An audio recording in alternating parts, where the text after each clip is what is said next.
have the other ones available in there. But What? So, Luke, what are you drinking today? Coca-Cola. Morning on the way to the gym and set my ukulele on top of the car and then drove off down the road. Going to be the bow after that. Thank you. All right. Thank you for that. Thank you. Look at that. I learned my lesson from last time. What a welcome, thank you. I drink the most fruity drink imaginable. It's laundry day. it's laundry day. So you always wear hats with laundry day? I'm going to did you a favor. Yes. I just say later. So how did you two meet? Well, there's these places in San Francisco. I think they're called bathhouses. It's like one of those things where everyone wants to focus on like the big events that happen, but day to day, what we're doing is we're on like some of our drawstrings, smoking weed, making comics.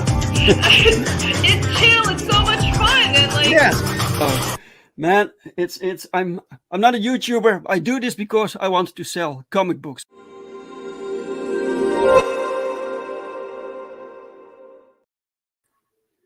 Woohoo! Yes.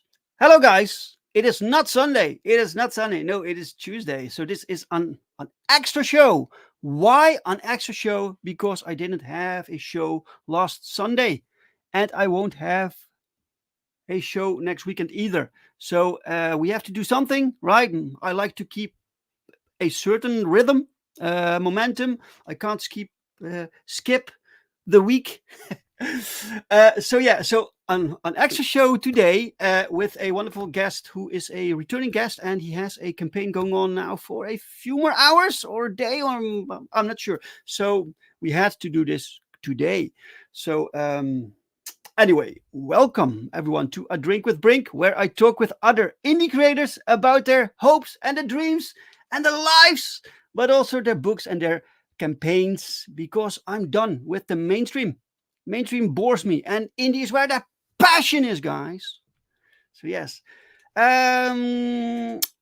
you did notice, maybe or maybe not, that there was no trailer this time for the campaign of the artist edition of Perfect 10, because that's over. The campaign is done. It's over. So if you didn't back on Kickstarter or on Fund My Comic, you missed out. So because this was where people could get the book in the edition signed by POW with extra art and stuff like that. So we're working on that right now to get all of that printed and made and sent out to you guys. Thank you all so much for making that happen. That was fantastic. But you can still sign up for Perfect 10 Book 5, which is now in pre-launch. The link to that is in the description of this video. Go check it out. Check the link. Sign up, and maybe you'll get something cool when you sign up. You never know. You never know. It maybe it's worth your time. Anyway, 9 Realms Publishing. Welcome, 9 Realms Publishing. Welcome. How are you today? On this on a Tuesday. I have to think. Usually this is Sunday, but it's Tuesday. Oh, what a weird day to have a stream for me. Anyway, it's time for the guest. Time for the guest, guys. A returning guest. Some of you know him. I think it's the third time it's here.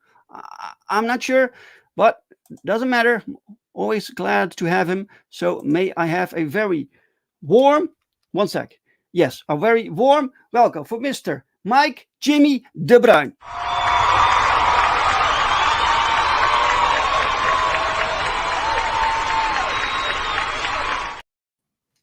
Hey.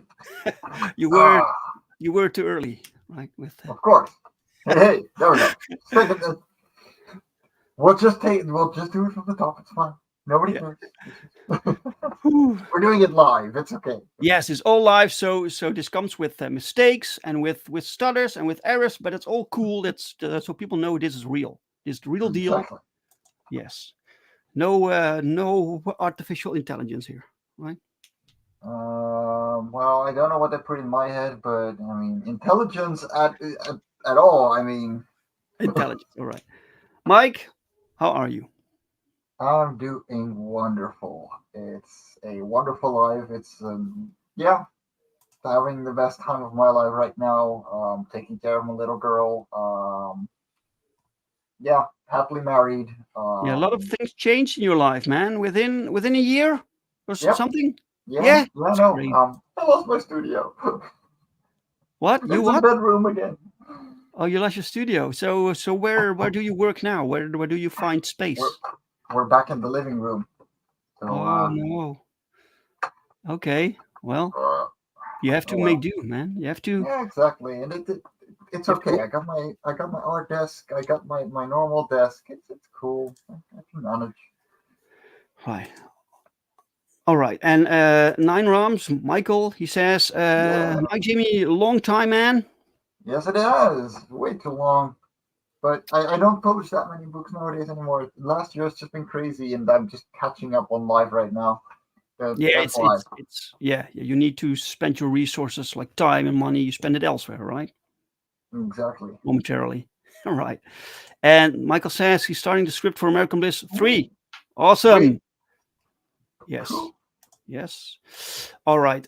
Mike, before we continue with the questions, I have to ask you, the first question is, what are you drinking? I am drinking tea. Tea. Okay. Yep. That's Just good to hear. casual rooibos with orange tea. Rooibos with orange. All right. Jens, drinking tea today. Oh, you want some tea? Yeah. I like tea too a lot.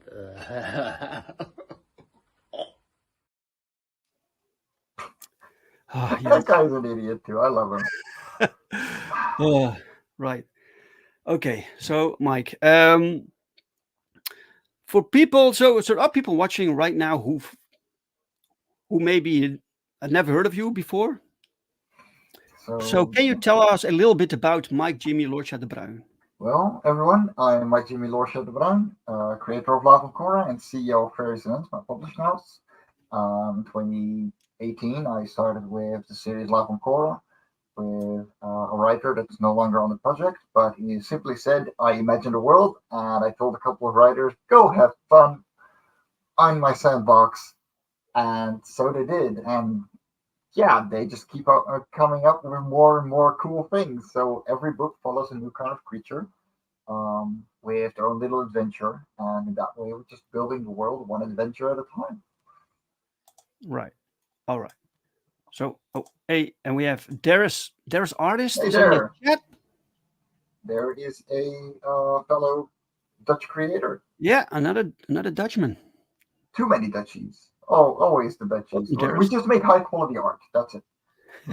Must be it. Well, Darius Artist is a fantastic artist. You ever work with him? He did something for you, or yeah, did you? I actually have a variant cover for Life On Cora 3 by him. Ooh, excellent! Wow, look at this guy. So you can see what Darius Artist is capable of. Let me find it. It's always cool when you meet people and you can collaborate on stuff, right? Oh, definitely, it's the best. And Dare and I met through. But you had to tell Darius Artist that it was it had to be a child-friendly cover because he usually makes these sexy covers. Wait, yeah. So look at that. That's beautiful. Farrell's cover for Octus Flames. Look at those colors. Yeah, absolutely rocking it. I love what he makes. I love this depth perception. Like, yeah, I told him rocks fighting birds, and that's what I got. Right. Oh, wait. Let me exit solo mode. Yes, it's you. Yeah. So beautiful work. Yeah, beautiful work. Theirs is great. So so yeah, you've been making Life On Cora. That's basically your main thing that you've been working on this for years, because right now you're on book 7. I'm on book number 7. So that's I started crazy. in 2018 with Atsi and the Ritual, and we've just been going and going and going. So yeah, book number 7. Right. So but before that, if we go go back a little bit. How did you get into that? So how did you get into art, for instance? How did you get interested in making books, making comics, and specifically this comic? Okay, so I got into drawing from a very young age, just doodling away, and honestly, up until like my late teens, I wasn't very serious when it came to art. I was doodling, and I was just inspired by manga and Franco-Belgian comics, because my dad had a very big collection, and I would be the one reading them in my bedroom, obviously, because Sure. my dad didn't Where have else? the time, but I got all the time in the world because I'm a kid. So yeah, Good art has start. always been a way for me to just let myself go and just Did you let yourself go? oh yeah, no, I totally let myself go in art. Uh and maybe a little too much sometimes, Yeah, but all hey. right. Sure. So what But were your favorite titles, your favorite books? What got you hooked in? uh, I'm a huge fan of Asterix, Hmm. Lucky Luke. Right. Yeah, so very very much the classic European ones. Tintin, of course, Kuifje. Um, yeah, and all over the place really. But those were the ones that my dad would have most.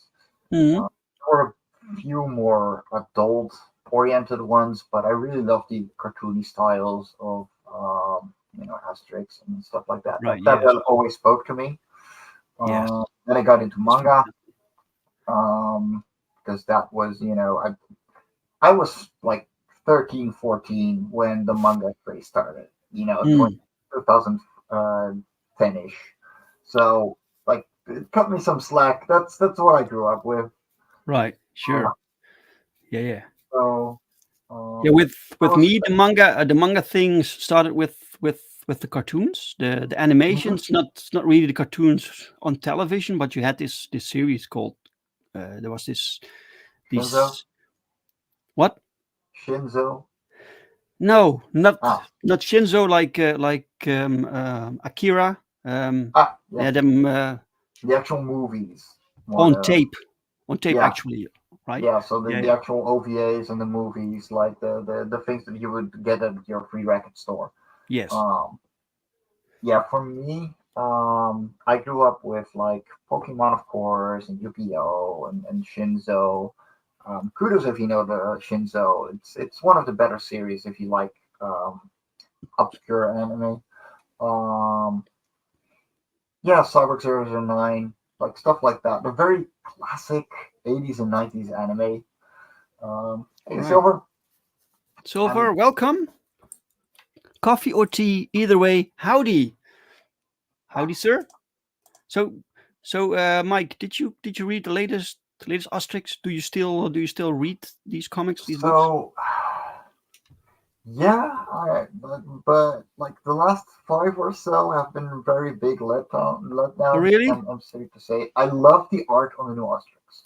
Hmm. Like the artist, I have nothing to say about.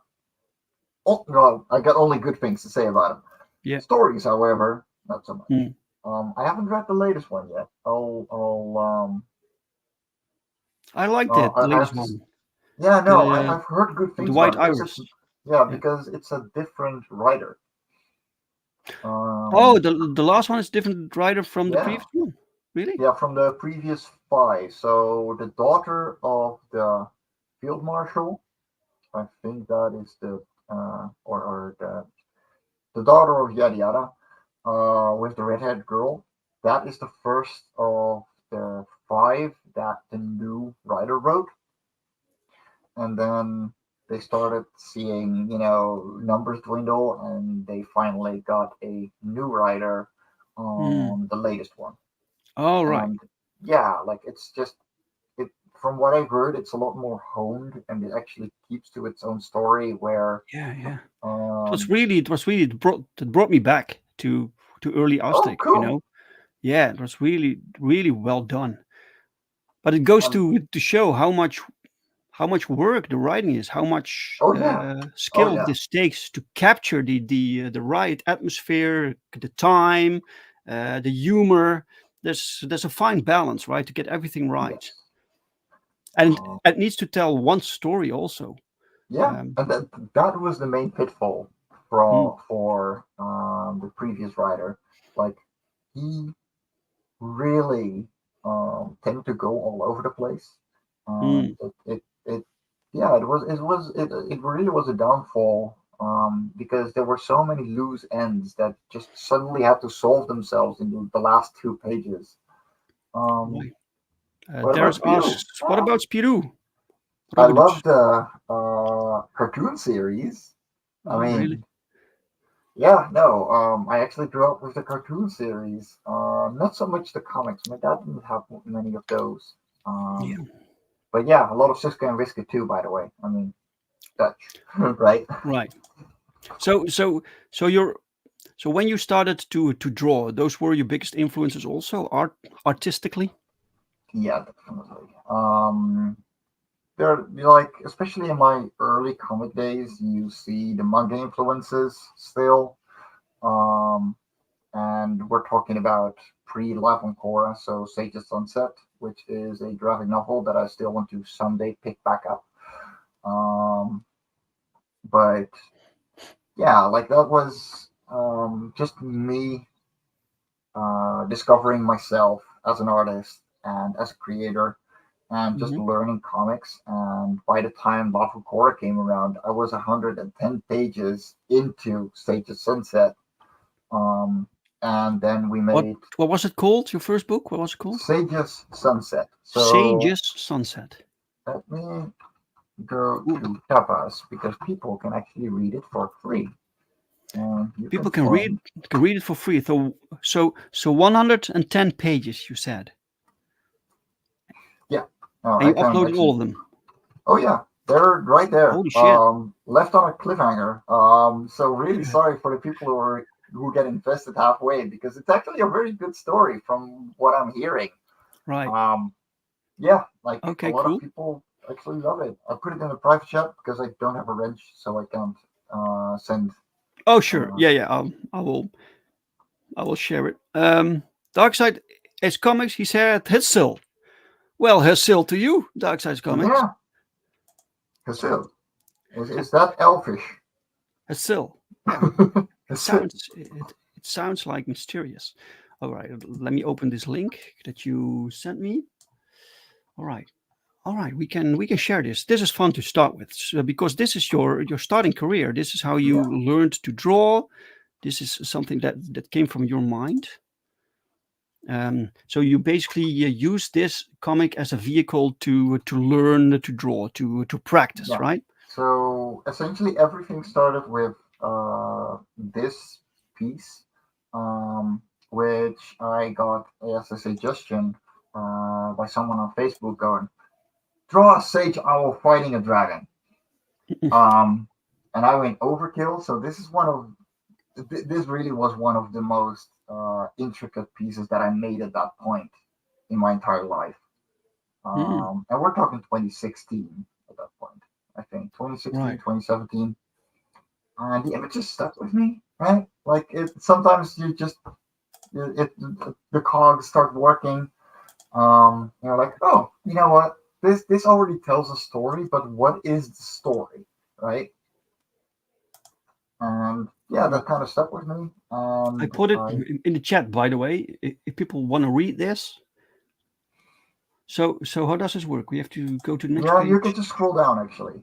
Right. Oh, there we go. Okay. And yeah, then I started with a second concept, which was Sevier, the main character, writing in a study, and writing down the trouble that is coming over him, which is, absolute genocide on his species by the dragon, because the owls freed the dragon from a prison that had been stuck in for 3,000 years.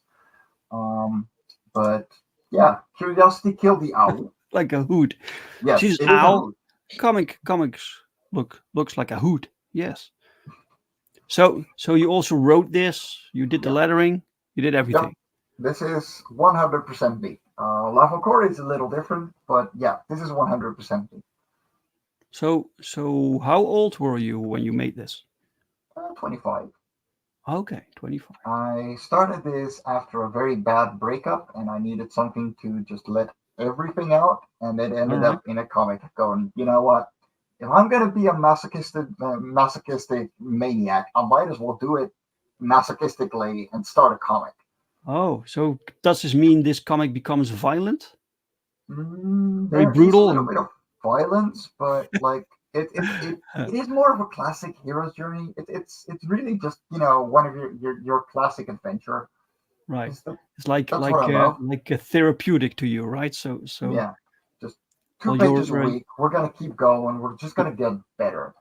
And you definitely, like, if you go to the site and you see the episodes, you can just Mhm. scroll down all the way to like the last couple of pages, and you will see how different 100 pages are. Rock bottom. Rock bottom rage. Hey, this looks like the stone creature from Life on Cora. Just a little bit inspired. So this was basically your. Did you have a plan for this comic, or was it something that you just made as you went, right? So you didn't have like this end goal. Half and half. I did have an end goal. I do actually have the entire comic bullet pointed out. So I just put bullet points after bullet points after bullet point of what happens next. But yeah, it just it didn't really yeah, it just didn't work out. And Life on Cora was taking off, and I was like, okay, 2 projects at once are not like I'm not feeling it, and I love the shorter format. Like this book is done, so how can we do it better next time? And yeah, so Right, but this okay. So this is something that you at one point you want to return to this. yeah, I actually rewrote a 40-page script for like an entire first book, and it would probably be like 3 or 4 books of like 48 pages. So yeah, you know, a decent graphic novel. Okay, right. So you're self-taught, right? Yep. Yeah. But nowadays you also do colors, or do other people do that for you? Half and half. For Life on Cora, I actually have a colorist. So the first 2 issues of Life on Cora, I colored myself, and I'm not a great colorist. Mm-hmm. Thank you. That's a skill set. A lot of improvements as there's artist. Yeah, let's stop this here. So guys, I put the link to this in the chat in case you want to read. I actually suggest it. I'm still proud of the story. It's just, yeah, it's older art, and sure. Yeah, man. And it's unfinished, and I'm very sorry about that, because yeah, I still get people like, so like the owl, right? When are you gonna continue that? And like, I quit in 2020. We're 4 years later, guys. Please, please. All right, let me present, share the screen, and Life on Cora on Kickstarter. You put it on Kickstarter. It was also on That's my right. comic, right? It wasn't Fund My Comic. We just didn't do that well. And so so like, that yeah, that ended unsuccessfully. it ended unsuccessfully. We had a single backer, and while I very much appreciated the support, I was like, you know what, it's not working out like that, and I'm just gonna focus on the Kickstarter, which we successfully funded so far, and you know, we're just gonna keep pushing the last couple of hours. 67 hours to go. So, yeah, this one is doing much better. You're funded. There's 27 backers. compared to one backer on Fund My Comic. What do you think the cause is there? How's this possible? Bigger website. Bigger website, right? Bigger website, easier reach, familiarity. Like people know Kickstarter and Fund My Comic is very new. And what I found as well for Kickstarter, for Fund My Comic, is that it has a less broad audience. So Kickstarter is everything, and Fund My Comic is mainly superhero or American comics. And Life on Cora is its own thing, and I know a lot of people that either get turned off by the concept, or they look at the art and go meh. But most people actually jump in once they hear what it's actually about. And right. Yeah, like it can be a little harder to convince them. Silver says people don't know who's there yet. And he also wrote the best comment ever, but he somehow lost it. Sorry to hear that, man. It's lost to time. We will never be able to find it again. All right, shall we play the trailer? Yeah, totally. Right, there we go. Let's have some animation.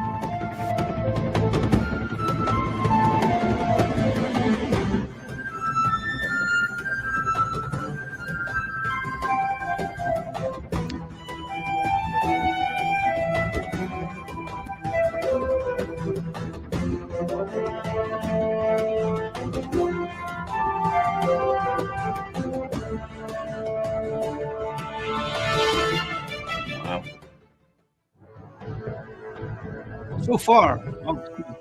Yeah, we got 7 books. Might as well show them off.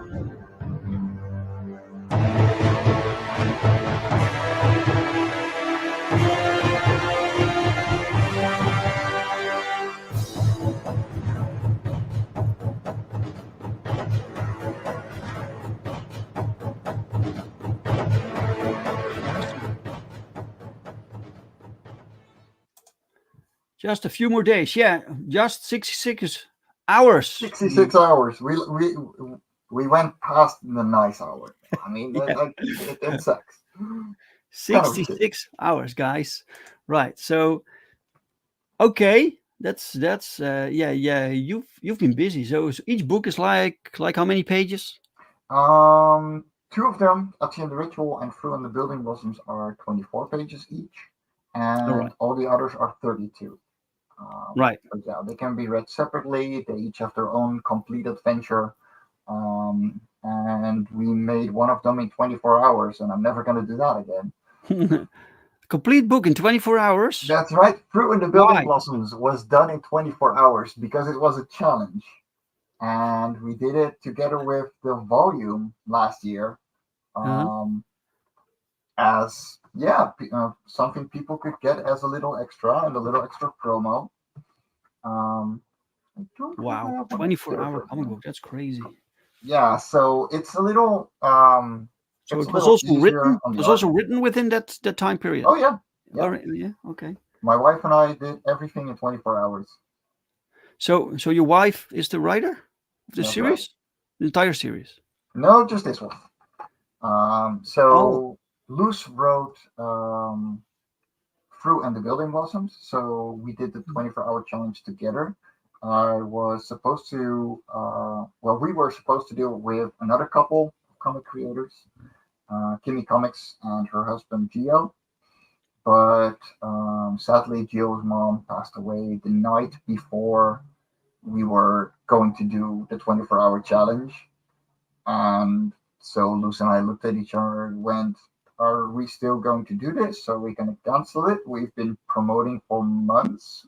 What are we going to do?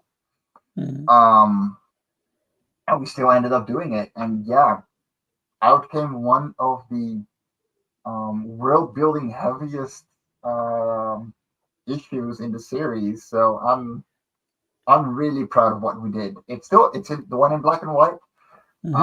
Yeah, you can't do color in that. No, not in 24 hours. No. I already went insane. Right, but when when you work so fast, you can't really second guess, right? So you have to go with your gut, like because you have to produce the story fast, the art fast. So so you can't go back into edits, right? Nope. Just gotta keep moving. We did one editorial round, Right. Because there were like just minor nitpicks that we just And wanted to fix. do you notice it when you put all the books together? Do you notice the difference between the 24-hour book Yes. compared to the other ones? It's literally on the cover itself as well. I can just grab a page and show you. Sure, man. Sure. We grabbed the big folders. Oh, all right. Let me solo you for a moment then, so you can show us. Okay, so Mark. This is a normal page. Okay. This is actually from the bond. You can. This one is not available right now. I will add it after the stream because this was available on the From the Comic campaign. And yeah, this is too many birds. Too many? Way too many birds. This page took the top panel took longer than most of the pages in this book. Right. Yeah. So yeah, I've been making these. Oh yeah, some pages have that, right? So you have like also sometimes you have like calm pages, and then suddenly you have like action-packed stuff, a lot of details shoved in there. And these pages take you twice as long. And then I'm gonna grab a page for Fruit and the Building Blossoms, and here's the difference. All right. So There's even one panel not inked yet. The reason this panel is not inked is because it is a copy on left and right, and so all I had to do was draw Fruit. Oh. And then ink the other panel with Fruit at the bottom, and copy paste it digitally because work smarter, not harder. Sure. Yeah. That's clever.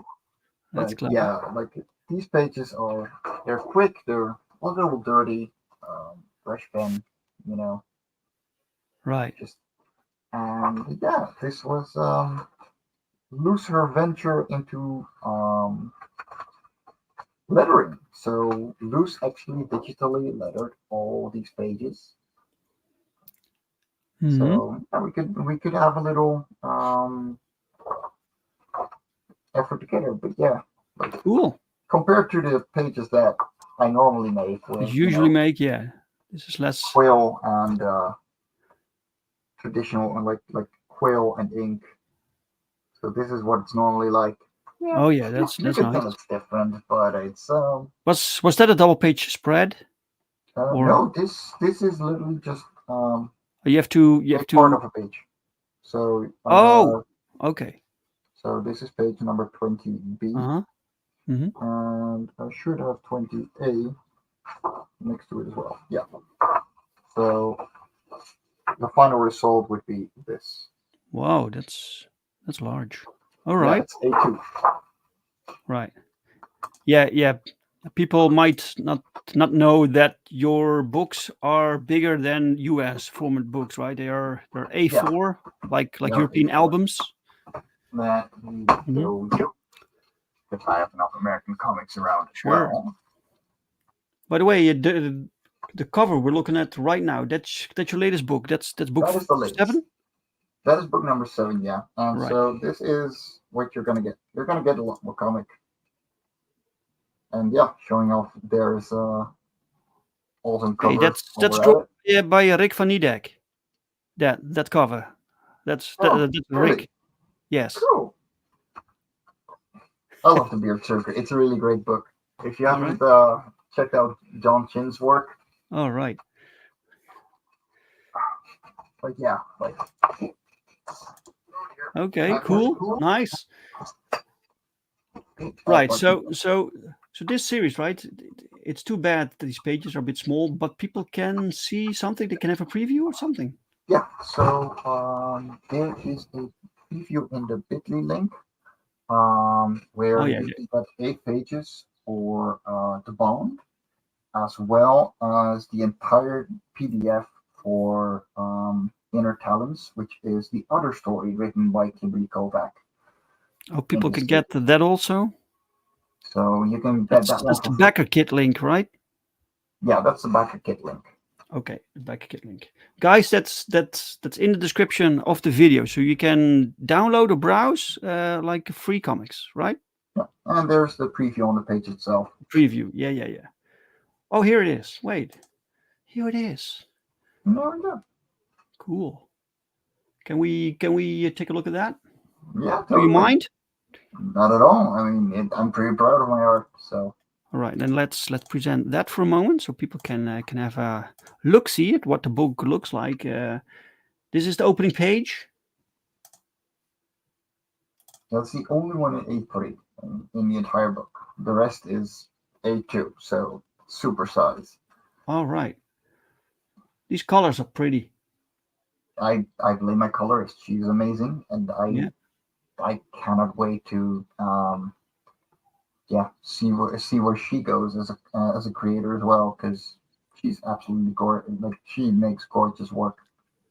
So what are the names of these creatures, these birds? So these are the Celestri, and they are a type of bird that are very much connected with their emotion. So their feather colors change according to what kind of emotions they're going through, and most Celestrine are basically one colored, and they stick to that. And it shows the personality type, but there are 2 wild cards where you have the Silver Celestrine, who are by legend very honorable and selfless and just good. And then you have the Gray Celestrine, which are filled with rage. And if a Celestrine gets overcome by bad emotions, like the main character Zephyr in this book, you start turning gray. Yeah, that means that you get exiled, because if you're gray, you could be a danger to society. Right.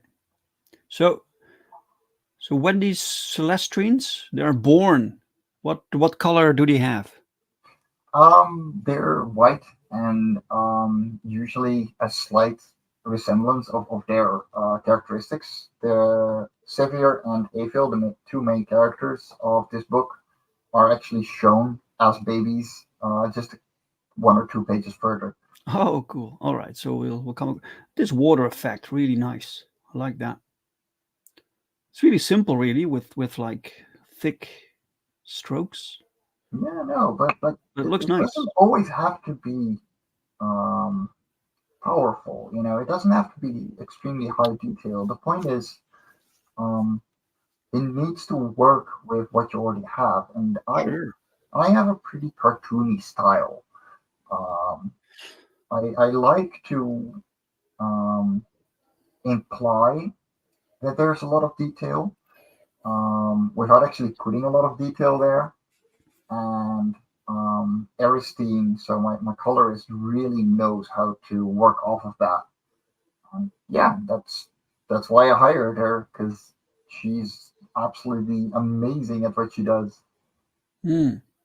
But there was something about the color palette, right? You had this, so you had to give your colorist instructions about certain colors that she couldn't use. That's right. There is no red, orange, or yellow in the entire series, because the core that the world is based off of that only gives off blue light.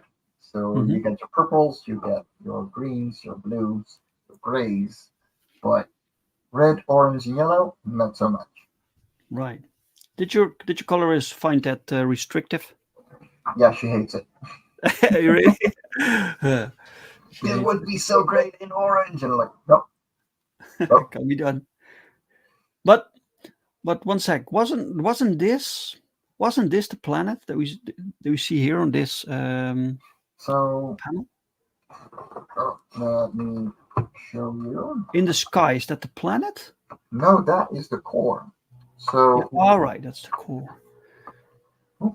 Cora is a science fiction megastructure that has a single blue-colored core that gives light to everything, continents orbiting it like planets to the sun, and then a silly little cloud that gives water to everything because you need to have a little bit of humor when you're making things right. So we follow most creatures on this continent, Drus, but Fruit and the Building Blossoms actually takes place here, which is Bolomia, which is a scorching desert. All right. Yeah, we're going further still in upcoming stories, so I'm looking forward to it. Yeah, because every new book zones in on new fauna on this planet, right? And new areas. New areas, new fauna, all kinds of creatures, right? And just So it's somewhat like a National Geographic from space, right? I call it character-driven world building. So my writers come up with the setting, they come up with the creature, and I design everything.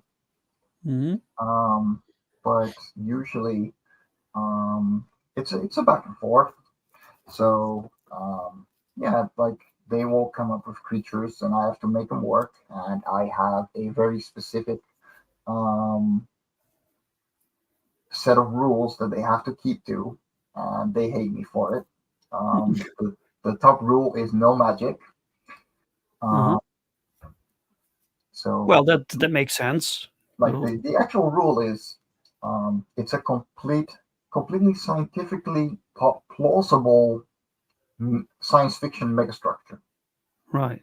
Okay. Within brackets, I say no magic, Martin, because Martin tends to really push the envelope on magic, and I'm like, nope, I'm gonna pull you back. This doesn't work. It's literally impossible. The physics don't map out. It's not really a magical world. It has to be a believable world within the context, right? Okay, so do you have because these creatures talk to each other? Do they have like human level intelligence? Yeah. So what we're looking at essentially is the megastructure being built for a purpose, making its way through space. It is a spaceship essentially, but the creatures that built it are long gone. They got eradicated, they died, and they're lost in space essentially. But we're looking at all the fauna that is trying to fill up the sapient niche of being the dominant species, and all of these creatures are sentient. Like they know who they are. They know what they are. They have societies. They have legends. They have stories to tell. And we're just going through the roster of creatures that could potentially fill up the role that humans do on this planet, but they don't yet. Like it's still, everyone's game. Right, but they can't build things. They don't have hands. Or these don't, but like if you've read Some can. Ritual and A Flying Tusker, you know that those creatures can, and they will. In fact, the Tusker, which those two books mainly are about, use a lot of the ancient technology that is still left behind, and know how to harness its powers and do a lot of things with it. So there's still a lot going on. Yeah, but, you have to think about a lot of they have their own like habits, their own things going on, like every creature on this planet, right? So did you draw a reference from Earth, like animals? Partially. It's usually my writers coming up with creature designs, or just telling them, like, for this example, they're birds. They're birds that are emotionally connected to their coloring, and yeah, like stuff like that. For Tiny Travels, the story that I'm making a cartoon pilot for, like my prompt was they look like six-legged chameleons with smaller heads, and I had to work off of that. It was a bit of a good, like, have fun, and like they're very open prompts usually, and that makes it fun for me and keeps it fun for everybody, because like it means that they have a pretty open sandbox to play in. Hey, we have 28 backers. Did we start with 27? We did. We got a new backer. We have a new backer. Woohoo! That is fantastic. Thank you so much, guys. Woo! Yes! Hell yeah! Hey, come on, baby! Come on! Yes! Come on! Ah! Yes! Yes! Wow. Thank you so much. Excellent, man. Excellent. That's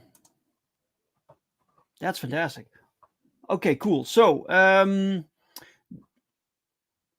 for 10, we have about 5-6 minutes left. So what do you want to tell people about this campaign that they need to know in order to get them to check this out? Very simple. If you like character-driven adventures, exploring a world, this series is for you. You can grab each book separately, and you will have a complete adventure that just builds the world a little further. And if you just want to really jump in, get yourself the volume. It contains issues 1 through 5, together with like original sketches of how we actually figured out what the world would be like. And you get 5 stories for €40, which means that you can get 5. So the first 5 books. First 5 books for €40. So that wait. You get 5 stories in the. One sec. Show again. There we go. Cool. It's already printed, guys. Oh yeah, this is done. Like, we crowdfunded this last year. Nice. And I actually have the limited edition hardcover that we did last year, which we only had 50 of, and they were numbered and signed.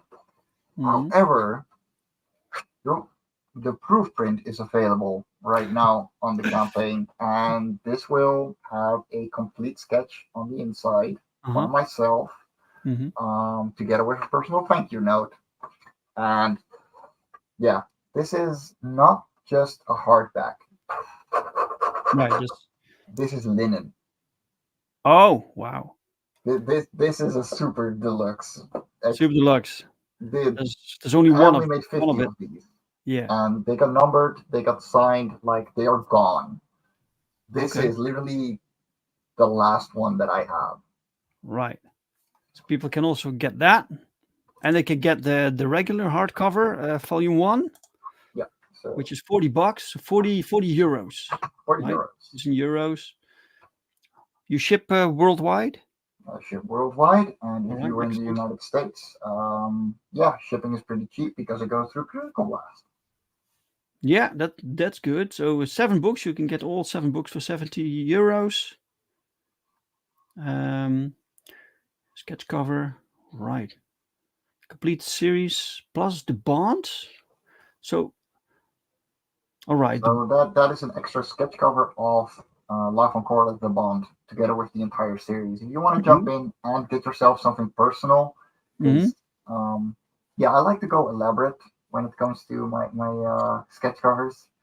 What you're seeing there as an example is actually pretty easy going for what I normally do. But I like to get some example down. Nice. Really cool. Oh, you have everything, fairies and ants. Yeah, so That's that is your everything we publishing publish, label, right? which is 18 books. Whoa, We catalog. that's great. Really cool, Mike. Doing good. Guys, the link to this campaign is pinned in the chat. It's also in the description of this video. We have 66 hours left. Please go check it out. Please go share it. Share it on Share it out, social guys. media. Just a little tweet makes a lot of difference. Yes. And we have a question from Darius Artist. He asked, does your schedule still allow for conventions, Mike? I'm only going to Dutch Comic Con and Castle Fest this year. And otherwise, yeah, no, I'm too busy. I don't have the money. Like, simple as that. 2023 has not been nice for my wallet. No. Yeah, I'm starting my new job only Friday. So yeah. Oh, a new job. Oh, exciting. No, not really. I'm just gonna work at the Lidl. I mean, the job market has not been nice to me the last couple of months. But you know, it allowed me to be a wonderful dad to my little girl, and yeah, I'm enjoying life, even if it's a little hard on the cash right now. Sure. But yeah, I'll be at Dutch Comic Con at least in the same collective as last time. All right. If you still want to go and hang out there, because yeah, we know each other personally. Yeah. I'll be in Haarlem next weekend. Oh, you're actually gonna go to Stuttgart. Cool. Not with a stand because it was too expensive this time. They really jacked up the prices there, so I can't do it. But I'll be there as a visitor. And Jens is here. Welcome, Jens. Jens, if you drop 100 euros right now, I will give you Life On Cora Volume 1 in red. For 100 euros? For 100 euros, I will make a custom print that is completely red shaded. Sounds like a plan? Jens, that's a challenge. That's a challenge, man. Challenge for both of you, by the way. No, it's easy for me. I know how to fix that in Clip Studio Paint. Wow. All right, 28 backers, fantastic. 66 hours left. We can get you at least 30 backers today. That would be awesome. This. Sure, let's do this, guys. Let's share it out. Let's help Mike Jimmy Life on Cora. It's an ongoing thing. 7 books right now. So, how many books do you want to make in this series? I am looking at scripts up to issue 13. So 13, wow. Yeah, and my writers aren't done writing yet. Like they still come with ideas towards me, and I'm like, yeah, that's easy. I have to draw all this. Sure, yeah. I'm looking at 2 double features right now. So both Martin and Kimberly. Yes, I'm breaking the rules for money. Go for it. So they each made a script for 64 pages. So I'm going to be working on that. I'm actually looking out for a different writer and been hinting to a couple to make an in-between so I can work on 2 issues at once, where one is 32 and I can work on the 64-page one at the same time. So people don't have to wait as long for the next issue. All right. Well, you got a system. You got a system going on. So nice. All right. Thank you so much for showing this. This is great. Excellent. All right. Before we end the show, guys, I have something else to show you. Something else that's going on that's really cool. You can sign up for Perfect 10, Book 5, and POWERTRIP Book 2. This is completely different from Life of Cora. Completely so. Complete 180. Right. Yes. Completely different, but we have a broad range of like for the audience. We offer everything from life on Cora, up until like pure superhero action American style. Perfect 10 book 5. You're going fast on that one too. Yeah, and POWERTRIP book 2 also. So it's one campaign with 2 books, because why make it difficult for you people? So this is to make it easier for us, but also for you guys, so you can get 2 new books with this campaign, right? Look at the art; it's fantastic. It has a shitload of characters. It's very difficult to write, but I'm doing my best, and it's very challenging for POW. Also, we're giving this our everything. So sign up, guys. Sign up for this wonderful campaign. Don't miss out. Do it now. Perfect 10, yes. And no red flags here. No, just red covers. Yes. Confirmed. Perfect 10 suit is torn to shreds. Yeah, Darius didn't get that. So he said to me, but in issue 1, they told her that her suit was specially made so it couldn't be like ripped. But they actually didn't say that. It just said that they could accommodate superpowers, right? And like with Marvel Comics, they explain it with like different molecules and stuff. Like Mr. Fantastic can stretch, but the costume stretches along with him. Yeah, stuff like that. Anyway, Mike Jimmy, thank you so much for being my guest for today, sir. Always a pleasure. Thank you for having me. I mean, I know it was short notice, so it's appreciated. Yeah, you too, man. You too. And good luck with your campaign. 66 last hours to kick some ass. Do you have some extra streams planned? Some Not shows? really. On Thursday, I always go for Hang On Animation at 1 p.m. Eastern or 7 p.m. European time, where I work on the animated pilot for Life On Cora. So I've been doing that for the last 2 years.